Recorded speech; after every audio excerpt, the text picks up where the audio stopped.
প্রিয় দর্শক বন্ধু, আসসালামু আলাইকুম। আমি আতর রহমান শুধু। আমি এখন দাঁড়িয়ে আছি গাইবান্ধা জেলার কামারজানি ঘাটে। এটি ব্রহ্মপুত্র নদীর তীরে অবস্থিত। কামারজানি ঘাটে প্রচুর পরিমাণে ঘোড়া আছে। আমার সাথে একটি দেখতেছেন সাদা ঘোড়া, খুবই চমৎকার এবং শক্তিশালী ঘোড়া। এই ঘোড়া দিয়ে কিন্তু কামারজানি নৌকা করে যে পণ্য আসে, সেই পণ্যগুলা এরকম গাড়িতে বেঁধে আর এই ঘোড়াতে নিয়ে যায়। এটাকে বলে ঘোড়ার গাড়ি। এখানে বিভিন্ন পরিবহনের চাইতে ঘোড়ার গাড়িটাই বেশি ব্যবহার হয়। তো চলুন আমরা আপনাদেরকে আরও কয়েকটি ঘোড়া দেখাবো যেগুলা পণ্য পরিবহন করে। এই যে দেখেন আরেকটা ঘোড়া, এটা লাল ঘোড়া, এটা তার গাড়ি।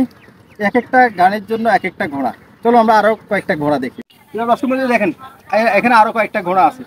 এভাবে কিন্তু ঘোড়াগুলা পালন করা হয়, এগুলা দিয়ে পণ্য পরিবহনের কাজ ব্যবহার হয়। তো এটা এখানকার এই ট্রেডিশনাল বলা যায়। গাইবান্ধা কামারজানিতে ঘোড়া দিয়ে মাল পরিবহনের কাজে ব্যবহার হয়। আপনাদের থেকে ভিডিওটা কেমন লেগেছে আমাদের কমেন্টস করে আপনারা জানান, তাহলে আমরা আরও খুশি হব। ধন্যবাদ সবাইকে।